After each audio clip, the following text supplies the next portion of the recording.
বন্ধুরা মৈনাক চলে এলাম নতুন একটা ভিডিওতে। আজকে এই ভিডিওতে ব্রেকডাউন করব মেগাস্টার শাকিব খানের তাণ্ডবের ফোরকাস্ট। হ্যাঁ, ফোরকাস্টটা গতকালকে দেখেছি, বাম্পার লেগেছে, আমি রিভিউ করেছি, কিন্তু ব্রেকডাউন করবো আজকের এই ভিডিওতে যে গল্পটা কীরকম হতে পারে, টিজার দেখে কী কী ধারণা করা যাচ্ছে সেটা নিয়ে আজকের এই ভিডিওতে আলোচনা করবো। প্রথম থেকে শেষ পর্যন্ত স্কিপ না করে দেখো, ভালো লাগলে লাইক করো, শেয়ার করো, সাবস্ক্রাইব করো। তো টিজারটা 1 মিনিট 30 সেকেন্ডের টিজার। আমরা প্রথমে দেখতে পাচ্ছি মেগাস্টার শাকিব খান একটা মাস্ক হাতে নিয়ে আসছে এবং আমরা এক ভয়েস ওভারে শুনতে পাচ্ছি দেশের আকাশ বাতাস আজ খুবই ভয়ঙ্কর, আবহাওয়া অস্বাভাবিকভাবে ভয়ঙ্কর, যে পুলিশকে প্রশাসনকে বলা হচ্ছে 10 নম্বর মহাবিপদ সংকেত জানাতে, যে যেখানে অবস্থান করছে সেখানেই অবস্থান করার অনুরোধ করা হচ্ছে। একটা ভয়েস ওভার শুনতে পাচ্ছি, সেই ভয়েস ওভার মারফত কিন্তু আমরা এটা বুঝতে পারছি দেশের পরিবেশ, মানে বাংলাদেশের পরিবেশ কিন্তু প্রচণ্ড ভয়ঙ্কর এবং ভয়ঙ্কর অস্বাভাবিক আজকে, মানে একটা থমথমে ব্যাপার। ফোরকাস্ট মানে তো বেসিক্যালি আবহাওয়া, এটা থমথমে ব্যাপার, মানে মুহূর্তের মধ্যে ঝড় তুফান মানে যা খুশি ঘটে যেতে পারে, এরকম একটা কিছু আমরা ইঙ্গিত দেখতে পাচ্ছি। এবং বিভিন্ন পুলিশ প্রশাসনকে আমরা দেখতে পাচ্ছি। একটা সিনে আমরা দেখতে পাচ্ছি তোমার একটা টেলিভিশন চ্যানেল, এটা তো বেশি একটা টেলিভিশন চ্যানেলকে হামলাকে কেন্দ্র করে, তো টেলিভিশন বিভিন্ন কম্পিউটার মনিটর টিভি এগুলোকে কিন্তু আমরা এক ঝলকে দেখতে পাচ্ছি। এবং তারপর যেটা হচ্ছে একটা বাস এসে দাঁড়াচ্ছে, বাস থেকে কিন্তু নামছে মেগাস্টার শাকিব খান। প্রথমে তার জুতোর ক্লোজ আপ শট নেওয়া হচ্ছে, তারপর উপর মানে নিচ থেকে বেসিক্যালি শটটা নেওয়া হয়েছে, তারপর মেগাস্টার নামছে একটা বানরের মুখোশ পরে, মাঙ্কি মাস্ক বলে, এবং তার পাশাপাশি এখান থেকে কিছু বানরের মুখোশ পরে বেড়াচ্ছে, এখান থেকে কিছু বানরের মুখোশ পরে বেড়াচ্ছে।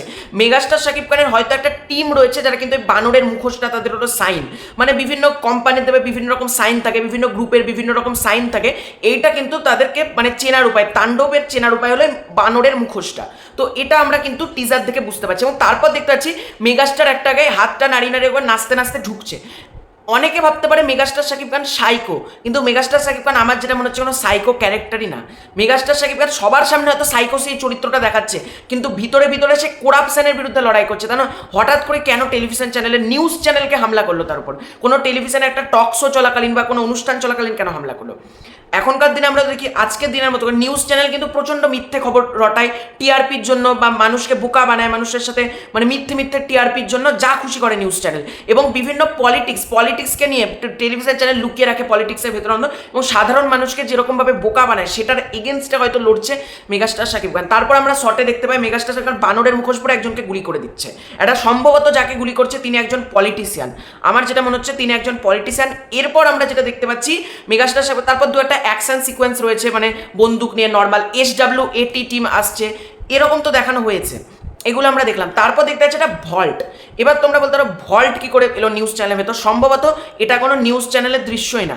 এই ভল্ট যেটা হয়তো কোনো ব্যাংকের ভেতরকার যে ভল্ট হয় না, যেটা মেগাস্টার শাকিব খান গেঞ্জি আর বন্দুক ধরে বানরের মুখোশ পরে যেটা আমরা দেখতে পাচ্ছি, সম্ভবত ওটা কোনো ভল্ট যেটা ওটা কোনো নিউজ চ্যানেলই না। হয়তো নিউজ চ্যানেলকে দেখানো যাচ্ছে এটা তো ব্যাংক আক্রমণের কিছু করতে পারে, বা ব্যাংক থেকে টাকা নিচ্ছে মেগাস্টার শাকিব খান, যেটা গরিবদের মধ্যে সে টাকাটা বিলিয়ে দেবে, বা এই টাকাটা হয়তো করাপশনের টাকা, দুর্নীতির টাকা, ব্ল্যাক মানি, এটা মেগাস্টার শাকিব খান গরিবদের মধ্যে বিলিয়ে দেবে, এরকম পসিবিলিটি কিন্তু লাগছে। তারপর আমরা দেখতে পাচ্ছি একটা র্যাপ সং বাজছে এবং মেগাস্টার শাকিব খান হাত তুলে দাঁড়িয়েছে এরকম করে, এবং প্রচুর জনগণ, সম্ভবত এইটা 750 জন মতন মানুষকে কিন্তু আমরা দেখতে পাচ্ছি। এবং সাধারণ মানুষের কাছে মেগাস্টার শাকিব খান মাসিহা, মানে আইনের চোখে হয়তো সে মাফিয়া, কিন্তু মানুষের মনে সে কিন্তু মাসিহা। গরিব মানুষদের কাছে কিন্তু সে মাসিহা।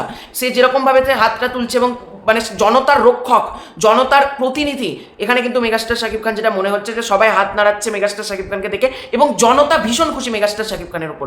মানে তুফানের ক্ষেত্রে আমরা কি দেখেছিলাম, জনতা প্রচণ্ড ক্ষিপ্ত তুফানের উপর, মানে তুফানকে কেউ দেখতে পারে না, কিন্তু এখানে দেখতে পাচ্ছি তাণ্ডবকে সবাই দেখতে পারে, মানে তাণ্ডব যে ক্যারেক্টারটা সবাই পছন্দ করে মেগাস্টারকে। তার মানে প্রচুর মানে হাজার হাজার মানুষের হাত তুলে দাঁড়িয়ে আছে, সেটা কিন্তু প্রচণ্ড ভালো লাগলো আমার এই সিনটা পার্টিকুলার যেটা মনে হলো। এরপর আমরা দেখছি জয়া আহসানকে বন্দুক হাতে দাঁড়িয়ে থাকতে। এবার তোমাদের মধ্যে বলছো জয়া আহসান তো কি, জয়া আহসান বন্দুক কোথায় পেল?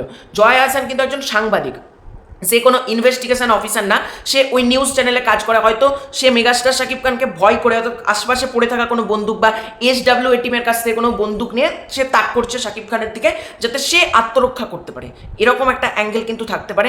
এবং জয়া আহসান আলটিমেটলি কিছুই জানে না নিউজ চ্যানেল পলিটিশিয়ানদের দুর্নীতির ব্যাপারে। জয়া আহসান হয়তো মানে কোনো গরিব ঘরের কোনো মেয়ে যে কাজটা করতে চেয়েছে, কাজটা পেয়েছে হয়তো সাংবাদিকতার।